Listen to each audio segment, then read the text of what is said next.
तो हर जारू चलावेला, दिलवा के कोना कोना में आग लगावेला।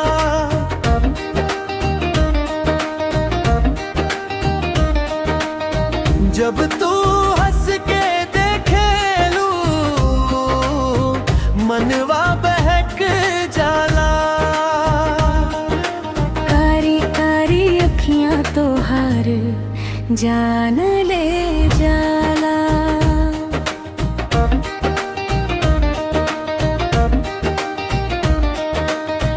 पहले पहले जब तोहरा से नजरिया मिलल, दिल के सुनागन में प्यार के फूल खिलल।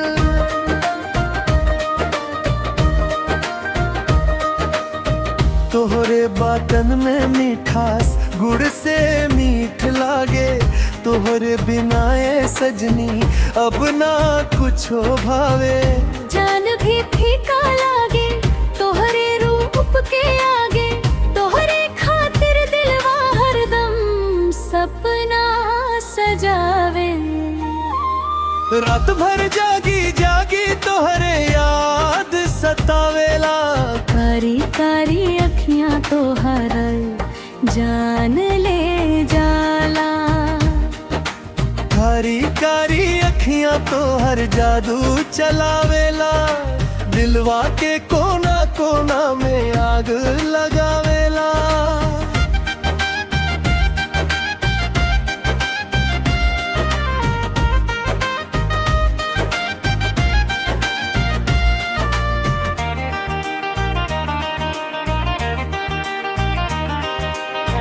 जब तू गली से गुजरूं हवा महक जाला। तोहरे पायल के छन छन मनवा बहक जाला।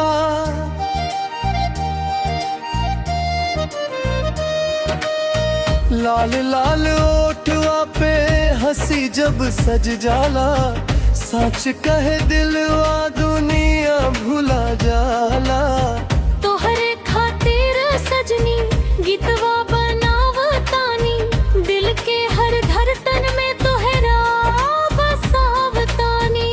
तोहरे प्यार नदिया में मनवा डूब जाला। कारी कारी अखियां तो हर जान ले जाला। कारी कारी अखियां तो हर जादू चलावेला, दिलवा के कोना कोना में आग लगावेला।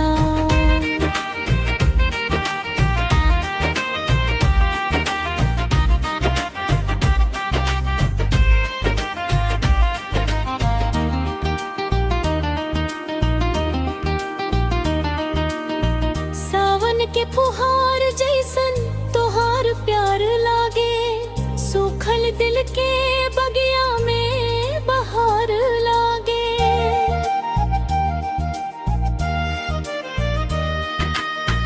तोहरे संग बितावल हर पल याद आवे, दिलवा तोहरे बिना अब कहीं ना लगावे। तू ही बिहान बनलू, तू ही सांझ बनलू, मोर जिंदगी के सबसे सुंदर राज बनलू। तोहरे बिना एको पल का टल ना जाला। कारी कारी अखियां तोहर जान ले जाला।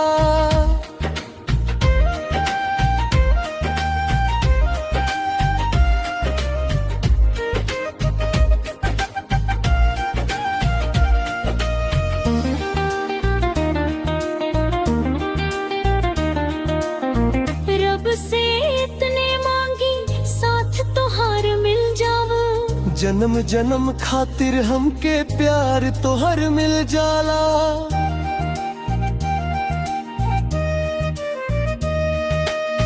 हाथ में हाथ रहे, साथ में साथ रहे, प्यार के डोरिया हमेशा आबाद रहे।